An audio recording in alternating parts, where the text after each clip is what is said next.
Having me at this wonderful conference. It's been very exciting for me to be here the last 3 days and see so many people, especially younger people, to be so interested in radical networks, alternative networks, community network projects, etc., etc. So I'm here, well, first of all, let me tell you, you probably expected 2 people to be on this stage. There is an artist that I sort of collaborate with on this project called Patrick Lichty. He's an American artist, but he couldn't get time off from the university that he's teaching at. So that's why I'm here alone. And that's a pity, actually, because Patrick has such a different take on this project than I have as a he's the practitioner of the both of us, and he's very much, so this project, the project that I'm about to present is a sort of, it's a mix of different elements. It's research, it's looking into preservation, reenactment as preservation, in fact. And so Patrick comes from this from a more practical point of view. So he's experimenting with all these old media that were used in the artwork that I'm about to present to you now. And he's actually also done some experiments with that, with slow scan TV, in fact. So anyway, he's not here, you'll have to do with me. And what I'm going to do is I'm going to explain to you, first of all, why we do this research, and then I'll talk to you about the project itself. So this is an artwork, a sort of network performance from 1982, so that's ancient history. And then I'm going to talk about what it takes what it means to do a reenactment, what it means, what it could mean, the difficulties that come with that, because of course you're talking about doing a sort of conservation project on an artwork that has happened, that is gone, of which only documentation exists. How do you preserve the integrity of the project? And then I'm also here to reach out to you, actually. That was an important part of this endeavor, to see if there are any possible, well, first of all, great minds out here. There are great minds, I know that, but who can help me refine my thoughts and our thoughts on a possible reenactment, or if this reenactment should happen at all, because that is also still up in the air. And if it does happen, you know, I would also be interested to hear if there are people here that are interested in participating. But, so I'll just explain the whole thing to you, first of all. So this this research comes from various angles. The first one is the digital art preservation. That's I guess, the most important thing to talk about here. Digital art preservation, as you know, is an upcoming topic, and it's a difficult one. There's mostly talk about, when we talk about preservation in this context, people usually talk about emulation of software and so on, but not all art done in a digital context is software-based. So that is an issue. If you look at net art, I'm a net art critic and theorist, as I haven't told you yet. But so if you look at, for instance, internet art, a lot of people think this is something that is done for browsers. That's not the case.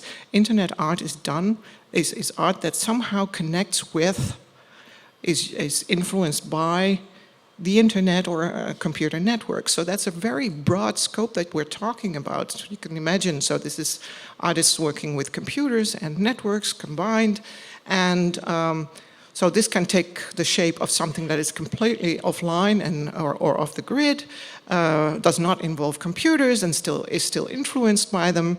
So it's a very broad thing. In recent years, there has been some influence from people have been looking at how to preserve these works that are not software-based, or that are installations, that are performance, that, just, you can imagine. And so reenactment and interpretation are two fairly recent approaches to this problem. And so you should see this, this project in the context of that. Now, the previous presentation I did, I've done this presentation once before, and people came up to me afterwards and said, why would you do that? Why would you want to reenact a project from so long ago? What's the value of that? Well, first of all, I think it's very important that, especially in the contemporary art world, maybe you guys are very knowledgeable about what has happened, about the history of digital art and the history of computer cultures, etc. But in the contemporary art world, this is not the case. This is, if you look around here in New York, you can still see that most of the galleries focus on paintings, on sculpture, and still really quite traditional forms of art. When they do present digital art, it's usually like new, you know, it's like it happened, it was only developed yesterday. So we have to make clear that there is a very long history there. And this is not just important to show some, to give some sort of sense that artists that are developing it now or have just gotten into working with digital technologies are somehow innovators. So it's not to say these are not innovators. It's also to show, if you look at these kinds of artworks that I'm talking about here, they also reveal the depth and of the technology itself. So this is what this conference here is all about, right? It's all about these layers, this stack of different technologies that make up culture today, or that highly influence culture today. So I think that doing a reenactment of this kind of this project here is a way to open this up, to pass on this knowledge. So another reason I show you here, the documentation of these early works is poor. So if you want to, you can of course present a work like this purely from documentation alone. You could just go to an art school or wherever, or a museum, and just show old photos and so on. But it doesn't really give you the sense of what it was like. And a reenactment might just do that. So this brings literally the memory of a work back to life. That's, for me, an important reason to do it.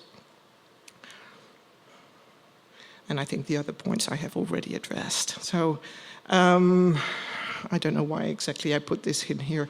It's, you know, the famous diagram from T. Widd and Mark, what's his name? The net art is what happens here. It's in between. And I think that in my introduction to this presentation, I also already explained, you know, that art with computers, art with networks is not something that you look upon on a screen. It's something that happens in between. And it's exactly this in-betweenness that we want to convey, that we want to represent. So there also is a personal motivation for me to do this project. Robert Adrian, the artist who did the initial project, was introduced to me in 1993 at a sort of conference like this in an art space in the Netherlands, in Den Bosch, called V2. They were one of the first in Europe to really engage with new technologies. And Robert Adrian was introduced to me as the artist who made the first mailing list for artists. And I was like, and in 1980, he started a mailing list, or he started some sort of artist network called Artbox, and later was called Artex. In a sort of, yeah, it was on a time-sharing, I don't know if you can call it a BBS. To be honest, I'm not a technician. So I find it hard sometimes to use the precise terms. I have to apologize for that. But anyway, so it was, they used a network from a time-sharing company. to build a network. And I'm sitting there, actually. I found this picture when I was preparing this talk, so that's really amusing for me personally. The person with the long hair, that's me in 1993. So, and Bob actually became a good friend of mine, and he has been really influential for me. Not just because he was so early with this kind of work, but also because of his attitude. And I think if he would have been here, you would have all loved him. This was a most charming man, Canadian. I don't know if you know, but Canadians are super, super polite. And he was also very modest. So he was the motor, one could say, behind these very, very early network projects, or a lot of them anyway, done with or organized through this mailing list, Artex, Artbox, that he made. But he barely got credit for them. So there's some other artists that were much better known after this, like for instance Roy Ascott. But he provided the backbone, more or less. So that's another reason to pay tribute to this man. So this is these are all the people that were on that mailing list in 1982. You can see, of course, so this was, IP Sharp was a commercial company. I will talk a little bit more about them later.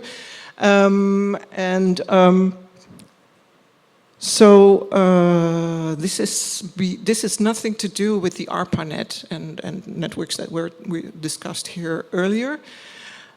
You can see that it didn't cover the entire planet, of course, like most of these older networks didn't, and like the internet today also does not do yet.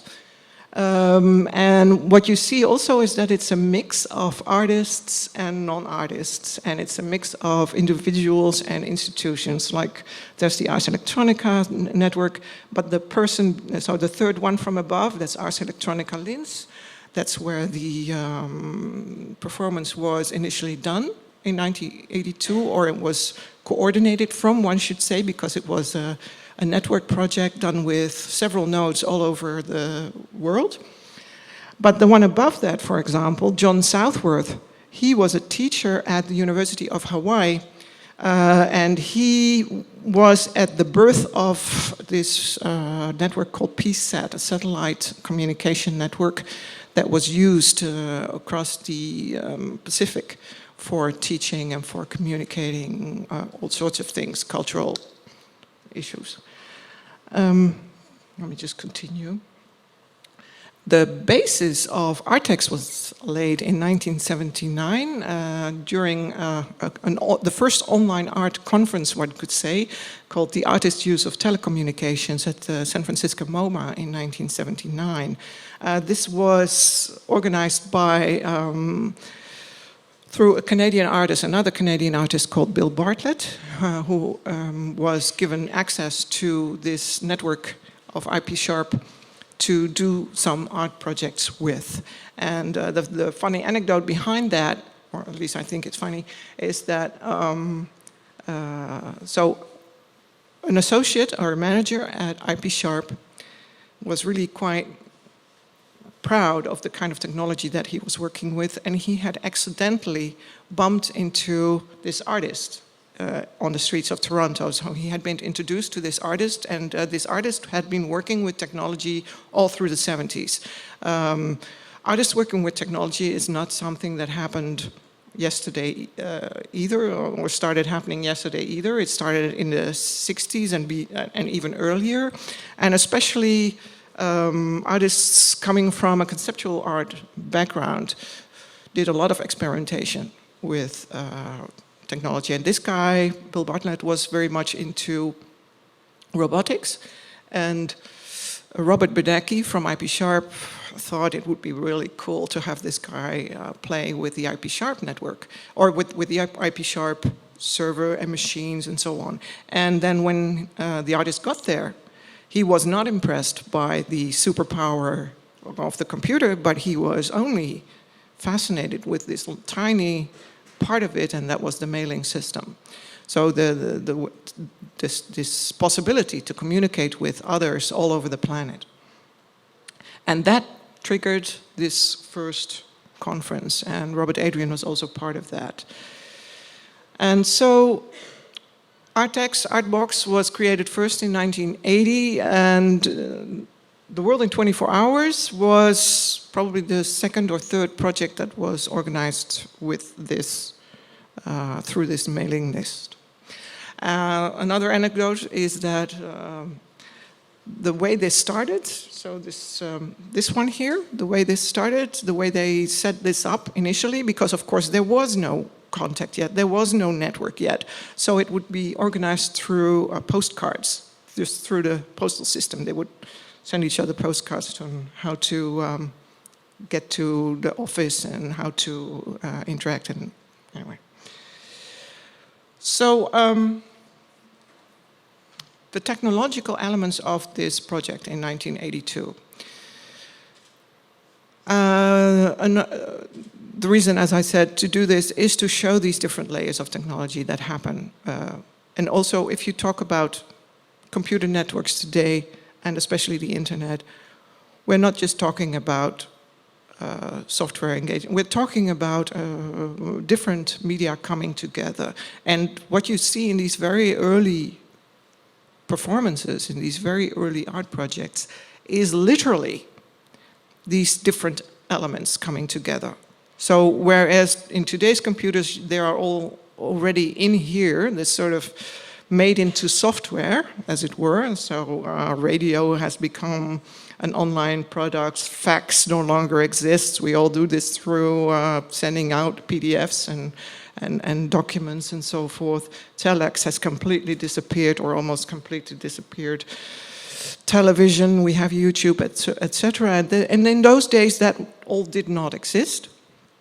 It was only text that was transmitted or broadcast through this computer network initially, and the other elements were just glued to it and were used in combination at different locations of the project. So now I'm going to really quickly go through the different elements, the different technological elements, and what they, what sort of happened. So you get some quick idea of what all happened in this project. This is a photo from Linz, the original site of The World in 24 Hours. And I was actually quite confused by this photo because it said this is a fax, receiving a fax in The World in 24 Hours. And I was looking at it and thinking, so where's the fax machine? Until I stumbled upon this photo of a 1982 fax machine. They were huge, really big things. So this woman here is standing at a fax machine. I thought that was funny. Anyway, so fax art was a thing until, I don't know, maybe mid-80s and 80s. It was a way for artists to do visual art in a very simple, easy, cheap way. And a lot of artists in this project, there were 12 to 15 nodes in The World in 24 Hours, would send fax. And these were artists that came from all sorts of disciplines, so that's also important to know. The artists that were involved in this project were not techies at all. There were dancers, there were people doing literature, writing, there were people doing video art, so all sorts of things. There were performance artists, audio artists. So here you see faxes from Tokyo, where there were choreographers and dancers sending faxes. Then there's Frankfurt, where there were video artists working.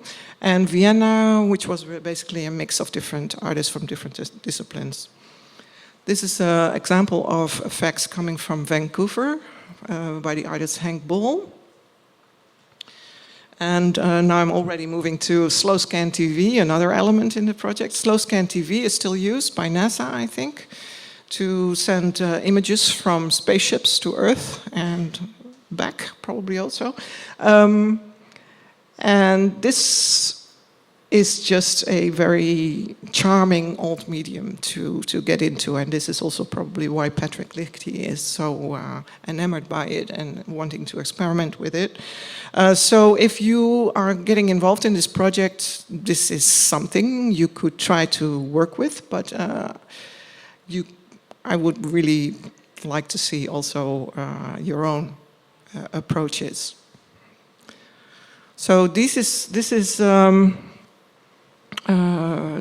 thing that was used to produce these SlowCAN TV connections. This is a, I don't know exactly how to describe it, but what I thought was funny to know is that these machines were illegal to use in Austria. In Austria, in Linz, Ars Electronica is in Austria. And at that time, the local telephone company of Austria was really, really strict. And it saw computer networks, well, actually all postal services all over the world saw computer networks as a really big threat to their revenue system. Sorry. And they tried to block it every way they could.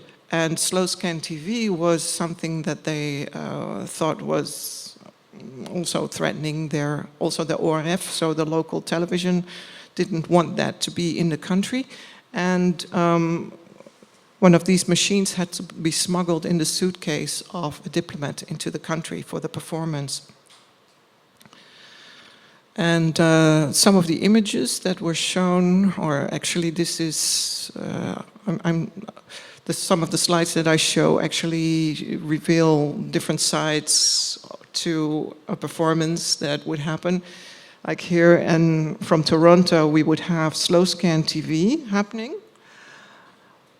I will show you an example of that later.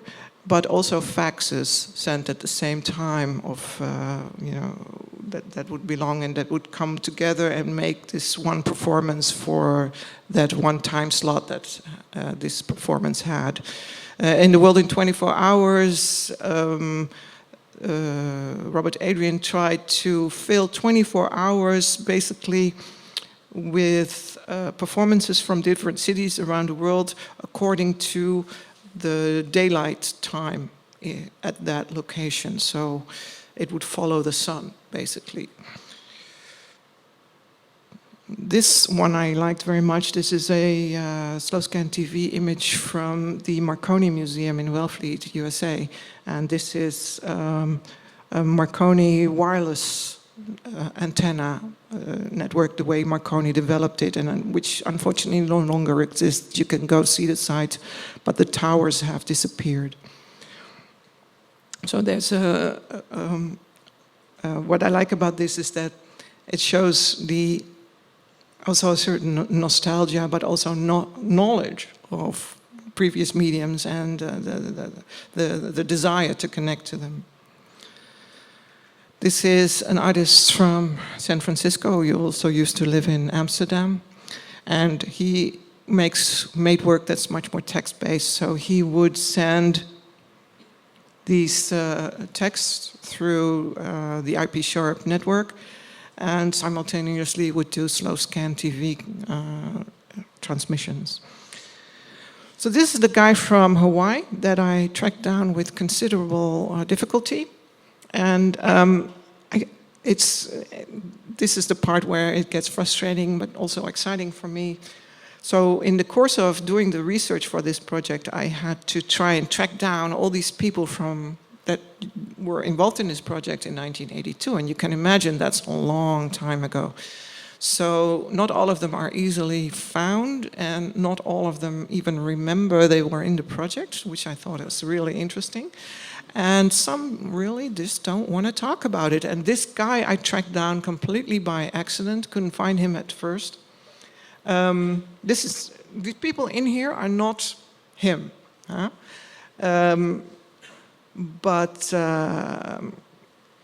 So I have to completely guess what happened here.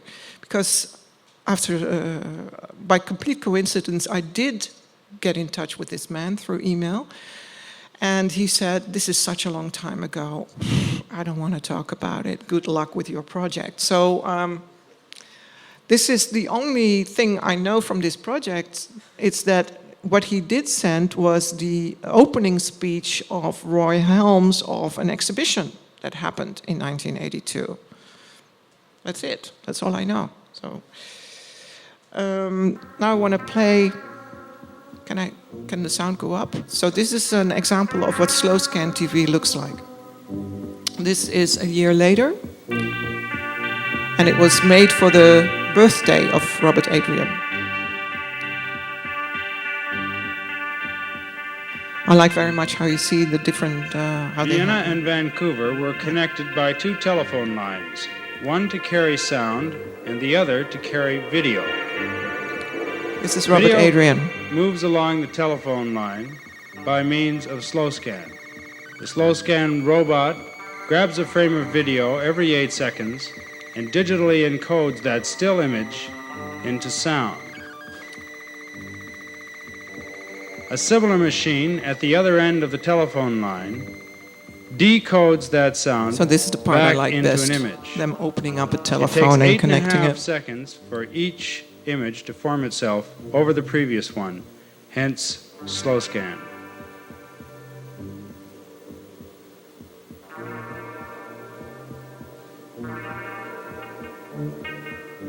The slow scan picture's coming through. Okay. Helmut? Yeah? Okay, let's start. Camera on. Okay, ja. Okay.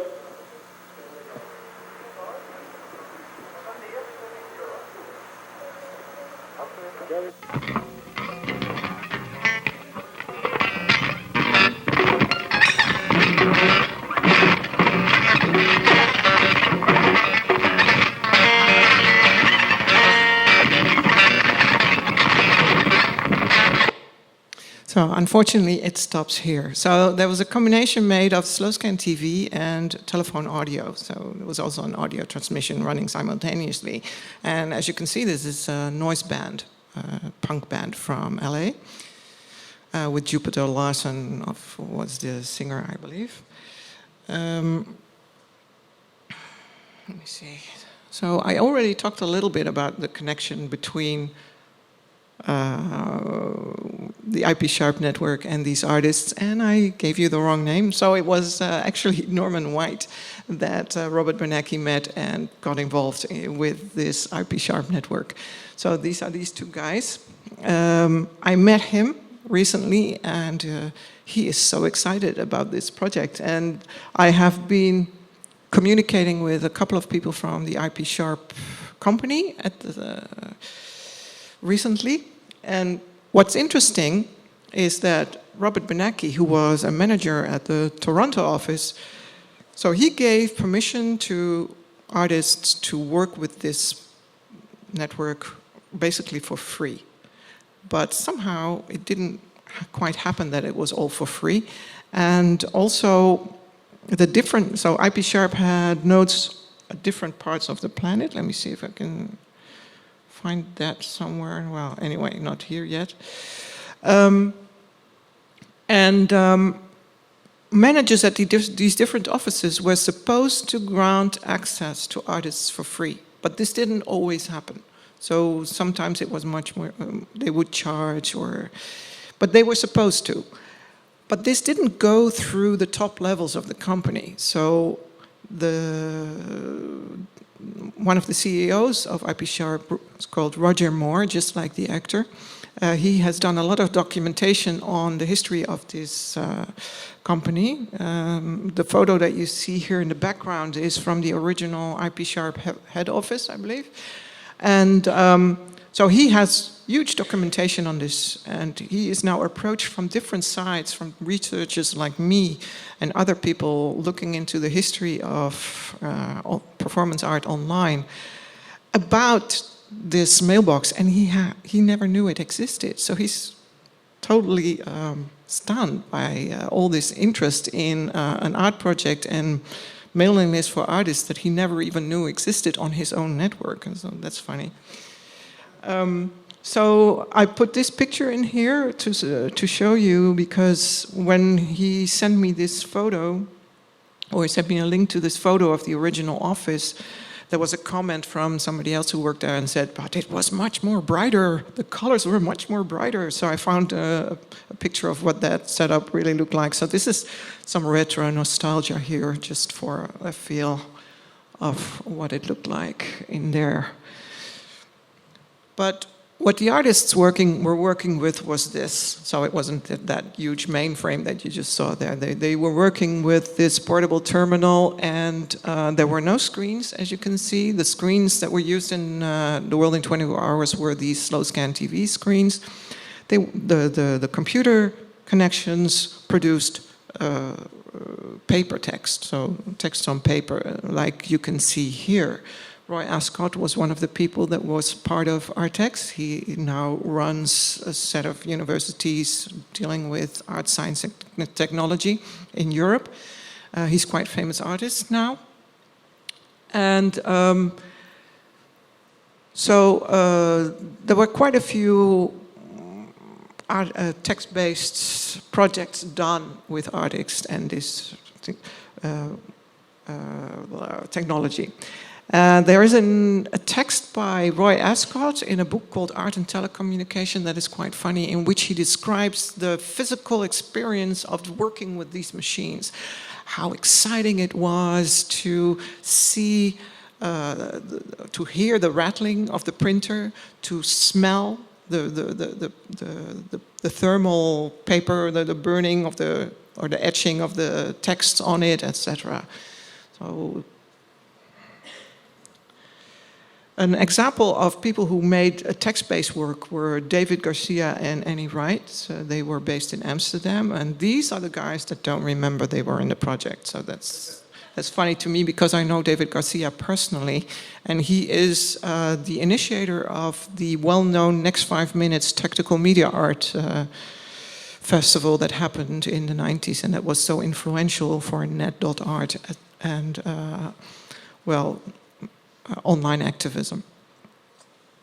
So they made something called Late Times Extra, in which they did something with fake news, sort of like what the Yes Men have done after the Obama election. I don't know if you remember, they printed this New York Times with all fake news, with all just fake positive news of what Obama should bring. Do you remember that? Yeah. And so this is another group that participated. It was an alternative artist network from Italy, a really large group of people that did all sorts of things. They also made a radio connection to Linz, because they had a sort of semi-legal pirate radio station, and they did performances, all sorts of things. So these guys were also there. And this was a performance group from Europe, minus Delta T. Mike Hentz and Karl Dudacek were part of that. What these artists did was send a telex. They participated in The World in 24 Hours through telex. And they did that with their project, the Bangkok project, in which they carried a really large rock physically from Europe all the way to Bangkok. And a lot of people didn't believe that they did that they actually, this many tons big stone, that they physically moved it there as an art performance. So what they did was, along the way, they would send messages and all kinds of proof, documentation that they really did that.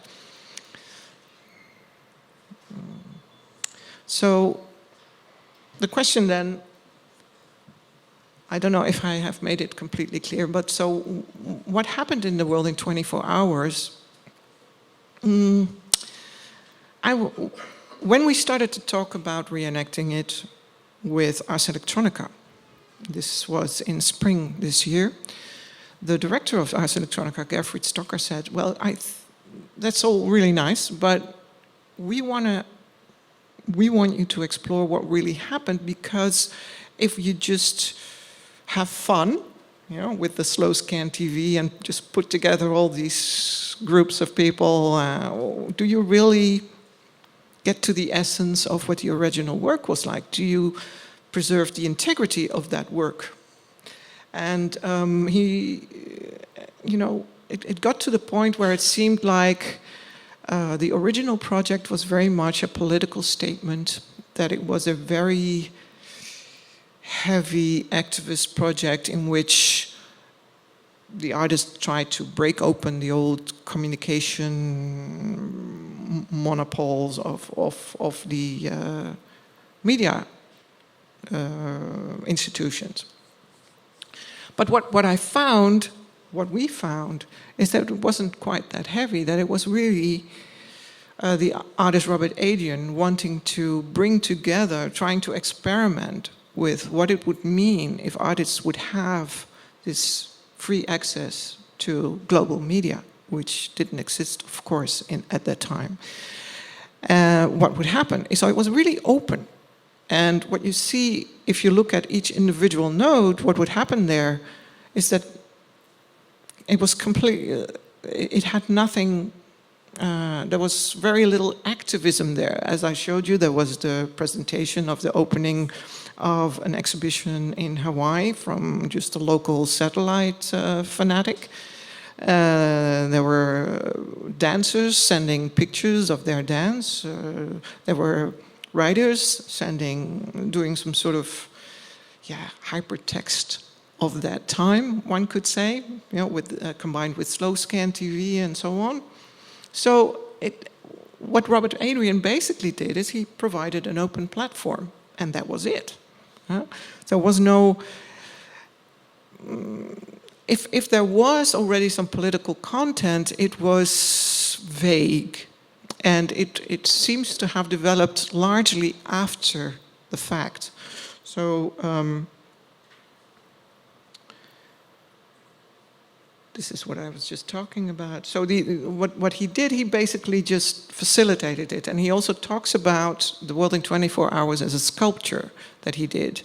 I think this was influenced by Joseph Beuys, who talks about communities as social sculptures. Creating communities as artists is a sort of social sculpture. I'm going to skip a few things here because I want to talk to you guys in the audience a little bit.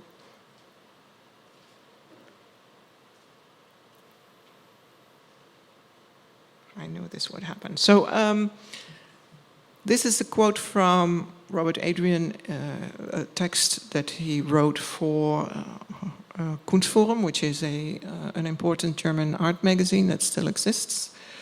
They have different themes for every magazine, and this time it was in the system of networks, network systems.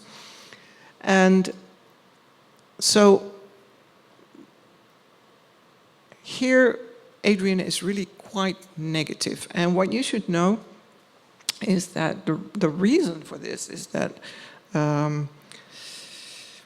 when he organized these performances and the network itself, it was so expensive that he went bankrupt.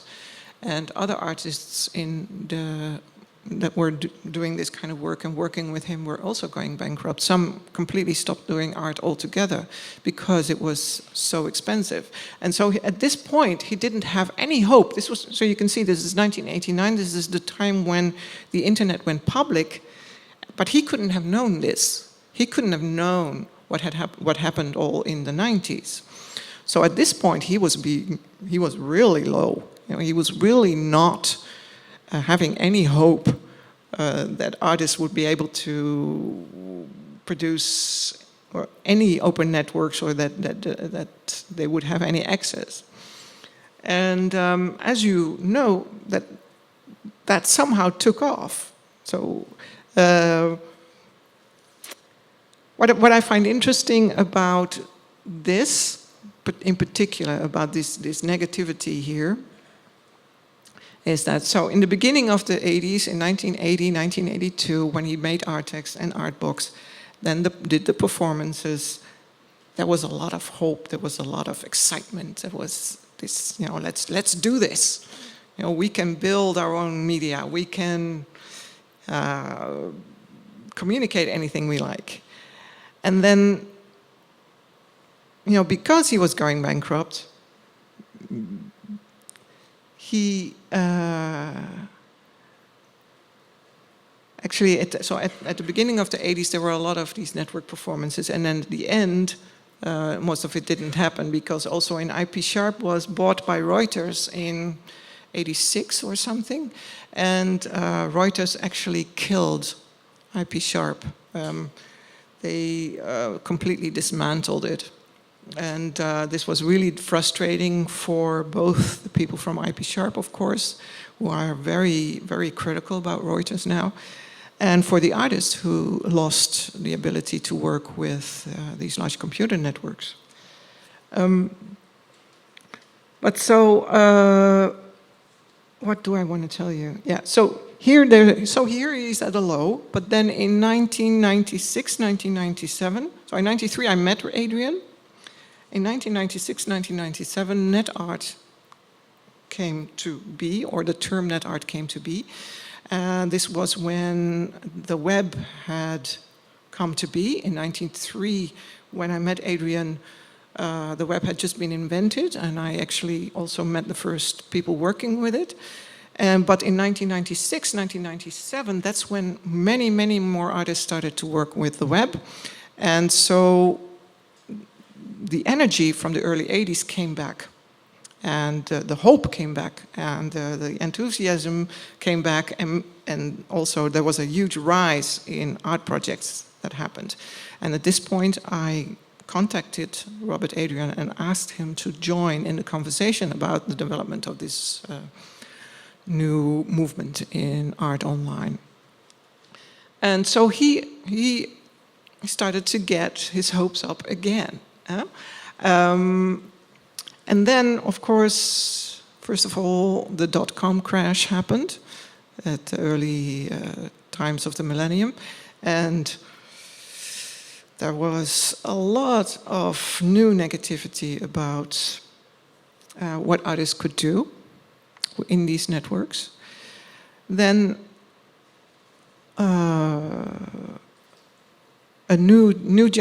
different new generations of artists started to work with the internet, and in such a way that, sorry, I have to really reformulate. I'm starting to, this is a problem of me. I start to drift. I start to sort of go on these brainstorms in front of an audience, really, really unwise. So I'm sorry for that. I will just try to stick to the thing. So anyway, going to this quote, I don't know if you have read it by now, you probably did. So Adrian is really negative about the way technology is developing, and especially about the tech companies that have the say in how it develops. And what is interesting here is this last sentence, you know, we will have to live with the electronic pollution caused by these decisions for a long time. I was really struck when I read this, you know, especially in this post-Snowden era, where we see that it's even worse than that. You know, it's not just the tech companies that are polluting us, but it's really their involvement with bad governments as well. So, in a way, it seems to me like we are living in a similar kind of era. We are living in a similar kind of time frame as when he wrote this. So this feeling of we can work with this seems to go up and down, up and down. So for me, personally, I also think that this similarity with that situation that he describes there and today is an extra reason to do this, to do a reenactment, to see if it is possible to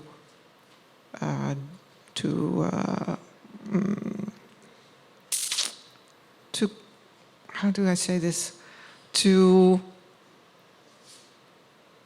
keep doing good work in these networks, because they are not going to go away. We live in an era which Robert Adrian called post-industrial, in which our cultural environment is largely mediatized. So we live in a media environment. We have to be able to express ourselves in this context. We cannot be satisfied with an art world and an art context that disses, does not want to have anything to do with these media networks or takes no responsibility in this context. So I think this is also an extra reason to do try and reenact it, to see what we can still do. So we just had this presentation of a network of rats. This is a different kind of similar project from two artists from Rotterdam called Roel Roskam-Abbing and Dennis de Bel. And there is an overlap with their work and their approach and what I'm saying here, namely, or what I'm trying to say, and I'm doing in a really lousy way, I think. I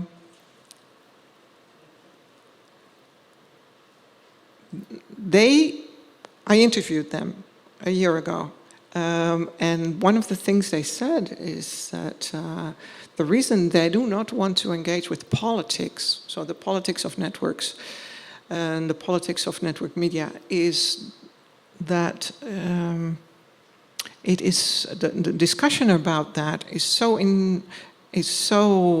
infested with this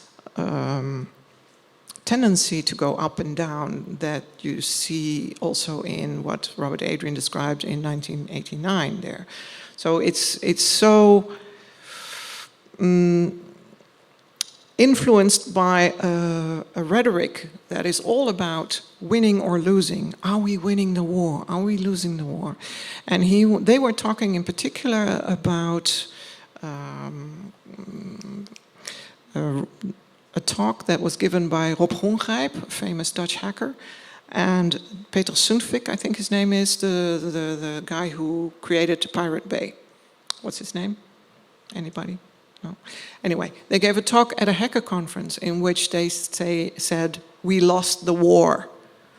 You know, so hackers have tried from the end of the 80s till basically Snowden to change the world for good, you know, to be white hat hackers, many of them, and to do something good with these technologies. And they said, Snowden is the proof we lost the war. And so Dennis de Bel and Roel Roskam-Abbing said, if these guys, these heroes, talk about the networks in that way, what can we still do? You know, what can we still do but just, you know, try and build things that are cool, try and build things that work, try and deconstruct technology and make new stuff, and not engage with these political debates. So the reason I'm telling you this now is that I often get into discussions about the value of art in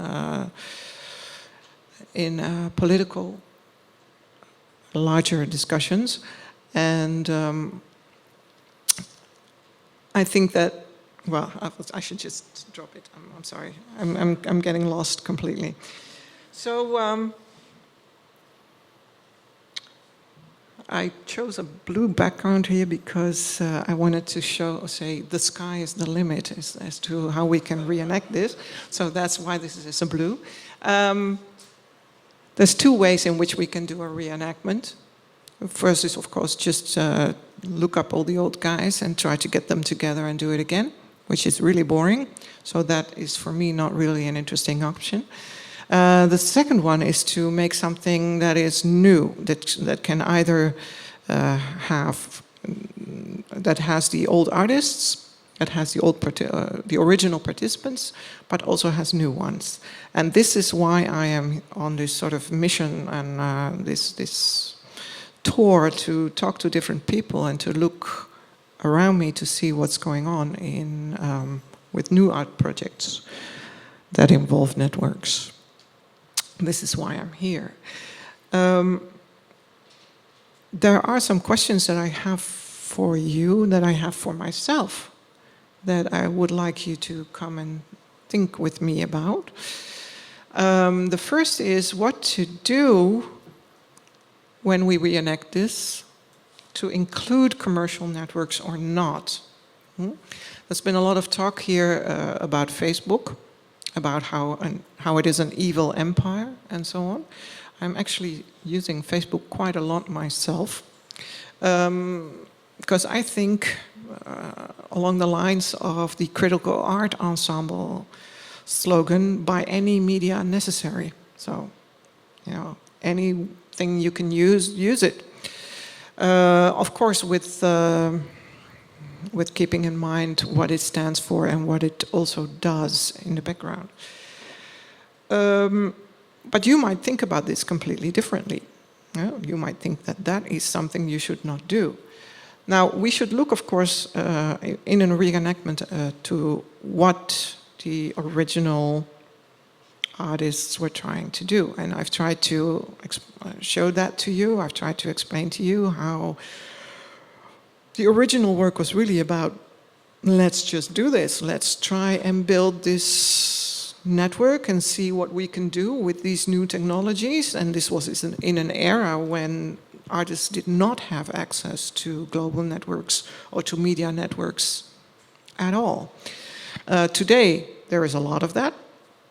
The widow of Robert Adrian actually says, why would you want to do that? It was all about communication. We communicate, so why reenact it? Well, I've tried to explain to you why we should reenact it, namely to bring this work back to life, to bring the memory back to life, and to also show the different layers of media that we're dealing with, because the baseline that I've shown you here, it's all these media coming together, all these different technologies coming together, still exists, even though this machine here has all these tools somehow crammed in there as software. They also still exist individually, and they can still be operated on individually. What I liked very much was 2 days ago, there was a talk from somebody from Mozilla who was calling for community networks, new ideas of how to build community networks, and he was giving the example of using discarded telephone boxes. And so that shows that even though these things are discarded, we can still use them. It's not like when media sort of die, they don't exist anymore and we can't use them in any possible meaningful way. So, so that's, I would like to know from you, do you think we should use things like Facebook or LinkedIn or whatever, these commercial social networks? Should we allow that in? Should we build a completely new structure? Should it be decentralized? Should it be coordinated from Ars Electronica? Should it... so that's basically my main question. Should it still... should it be something entirely new, entirely different from the original project? Or should it... do you think it is okay to include networks like Facebook? So that's my first question to you. So this is a bit of a turnaround of how it's been done here the past couple of days, where you pose questions to me, I pose a question to you, but maybe you also have comments and questions. Sure. I guess I'm curious, is the context for like not using commercial networks of just strict preservation? Is that kind of like where you're coming from in terms of saying like, no, we don't want to use something like Facebook because maybe in 20 years there won't be a Facebook, so there's not any kind of way to preserve this medium that allows this thing to exist. Is that kind of where you're coming from? I like this. I mean, first of all, let me say, this is very much also a conversation, if I can say that, standing up here in the spotlights. That's a very interesting point that you raise, because if we do this as a type of, this is a preservation project, what happens if we do this in the long, what does this mean for the long term? I think if you look at reenactment and interpretation as a preservation strategy, it will always be different in a different time. So that would mean that if we do it with Facebook now and Facebook doesn't exist in 10 or 20 years' time, we will have to do it differently. Yeah. No, because I think, for a lack of a better term, I hate the term new media, but I guess this is what we got to work with. So things like net art and things like video art, you know, there's like an ephemerality kind of built into them, and you know, you're not going to be able to experience net art in 1996 unless you like get a computer from the era and install like an old version of Netscape, and like, so in a way, like, you're kind of losing, like, baked into the practice of, let's say, net art as an example, it's almost like it has a time limit.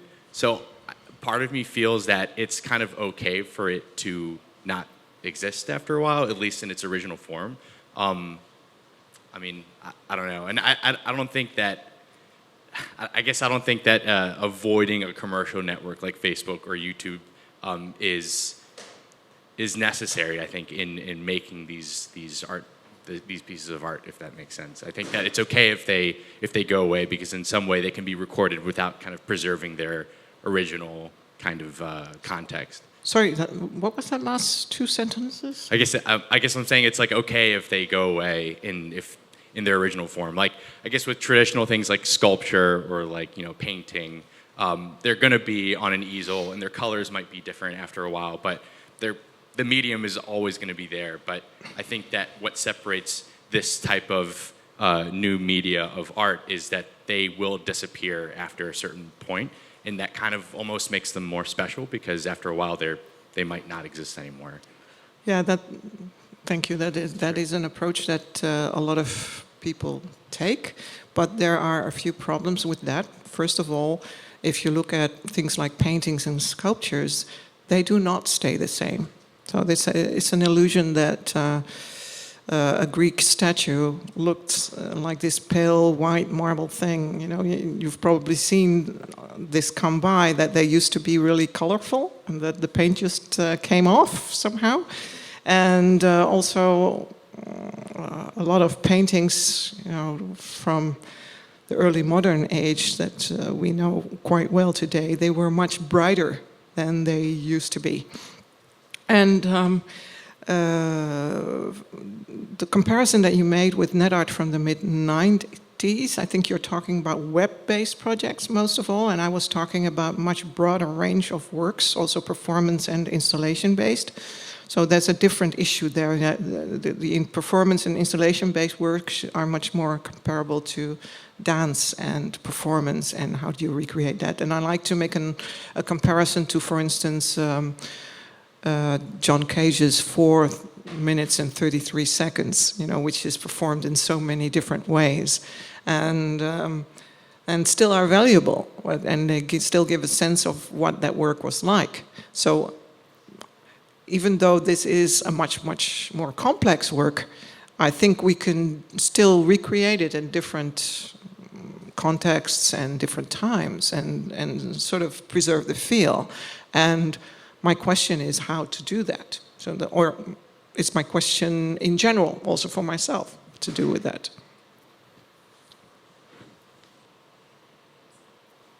Sorry. Oh, actually, did you want to ask her any questions? No, I'm just curious. Any other? Oh, okay. Any questions or Yep. suggestions? We have time for one more, so. Thank you for the great presentation again. I think regarding your question of the reenactments of these different art pieces from the past, I think about the old Fluxus happenings, where they have recipes for how to make a performance, right? So those recipes are quite reusable. So we can today take any Fluxus recipe from those times and try to, in a way, perform it. It's like a blueprint, maybe, or if not engineering-like, but more like a list of things to do to act this performance. And I think that approach is quite useful. Of course, it's also detached from its media. When you have, it's more like the code, having a code of a past performance and then rerun in today's world. I think these type of approaches could be useful in general. Just a comment. Well, yeah, what I would like, that's a very useful remark, because indeed that's very handy to have, and it's a nice comparison to make. But the problem is, of course, that there is no score in this. A lot of these works are made in a way that the artist doesn't think of a future for this work. And even if an artist can think that it's not important to preserve it at the time, they may feel about it very differently in 10, 20 years' time, or other people might feel about it very differently. So I've seen it quite a lot in net art, actually, that artists say, we don't have to preserve my work, I don't care. But then if you ask any critic or curator around this person, they will say, oh my God, it cannot be lost. We have to preserve this work. So yeah, these are very interesting debates to have, how to deal with this. And this is something I actually have to say to every artist in this audience, think about the future of your work. What do you want to happen with it? Is that it? No more time? Well, thank you very much. Please, Josephine, a hand.